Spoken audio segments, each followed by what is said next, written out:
S के point सुनने वाले सब दोस्तों को अस्सलाम वालेकुम। नाज़रीन, 30 मिनटों में अमेरिका को तबाह करने वाला बैनुल-अज़मा मिसाइल पाकिस्तान ने बना लिया। पाकिस्तान ने पिछली कई सालों तक इस मिसाइल को खुफिया क्यों रखा? अमेरिकी मीडिया की जानिब से इस हवाले से आज एक इंतहाई अहम खबर निकल कर सामने आई है। इस मिसाइल को पाकिस्तान ने कब बनाया और पाकिस्तान को इस मिसाइल को बनाने का असल मकसद क्या है? अमेरिकी मीडिया की जानिब से इस बारे में मजीद किन किन बातों का इंकशाफ किया गया है, नाज़रीन आज की इस वीडियो में हम आपको इसी बारे में बताने वाले हैं। मजीद वीडियो में जाने से पहले मेरे चैनल एस के पॉइंट को सब्सक्राइब करें, लाइक करें, शेयर करें और साथ में दिए गए बेल आइकन को भी प्रेस करें ताकि आपको और भी इस तरह की इन्फॉर्मेटिव वीडियो मिलती रहे। नाज़रीन, पाकिस्तानी न्यूक्लियर साइंसदानों के मुताबिक पाकिस्तान शुरू ही से अपने दफा में वो मिसाइल शामिल करने की ख्वाहिश रखता था जो दुनिया के एक कोने से दूसरे कोने मार करने की सलाहियत रखते हों, लेकिन सहूलियात ना होने की वजह से पाकिस्तान इस मिशन में थोड़ा सा पीछे रह गया। लेकिन फिर भी पाकिस्तान ने 3000 किलोमीटर के फासले तक मार करने वाला शाहीन 3 मिसाइल बना लिया जो इंडिया और इसराइल को बड़ी आसानी के साथ हिट करने की सलाहियत रखता है। लेकिन पाकिस्तान का असल टारगेट अमेरिका था और उसके लिए पाकिस्तान को 10 से 12,000 किलोमीटर के फासले तक मार करने वाले मिसाइल की जरूरत थी। अमेरिका की धमकियों के फौरन बाद पाकिस्तान ने यह फैसला किया कि पाकिस्तान अपने दफा में एक ऐसा मिसाइल शामिल करेगा जो एक बड़े आजम से दूसरे बड़े आजम तक बड़ी आसानी से मार करने की सलाहियत रखेगा और इस मिसाइल की रेंज 10 से 12,000 किलोमीटर तक हो सकती है।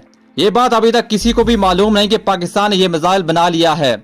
इसका नाम टीपू शाहीन 4 या फिर तैमूर होगा या फिर इस पर अभी काम जारी है। लेकिन आज अमेरिकी अखबार वाशिंगटन न्यूज ने दावा किया है कि पाकिस्तान ने ICBM मिसाइल बना लिया है और इस मिसाइल की रेंज के बारे में भी अमेरिकी मीडिया की जानिब से एक दावा निकल कर सामने आया है कि ये मिसाइल 12,000 किलोमीटर तक मार करने की सलाहियत रखता है। इस अखबार ने मजीद ये भी दावा किया है कि पाकिस्तान इस मिसाइल को तब तक मंजरेआम पर नहीं लाएगा जब तक पाकिस्तान को इसकी मुकम्मल जरूरत न पड़ेगी। ये मिसाइल आते ही पूरी दुनिया के लिए खौफ की इलामत बन जाएगा। नाज़रीन, भारत के बाद अब अमेरिका को भी ये खौफ खाए जा रहा है कि पाकिस्तान एक ना एक दिन अमेरिका को भी तबाह कर देगा। नाज़रीन, आज की हमारी वीडियो आपको कैसी लगी नीचे कमेंट सेक्शन में जरूर बताइएगा। मिलते हैं नेक्स्ट वीडियो में। टिल देन अपना बहुत सारा ख्याल रखिएगा। अल्लाह हाफिज।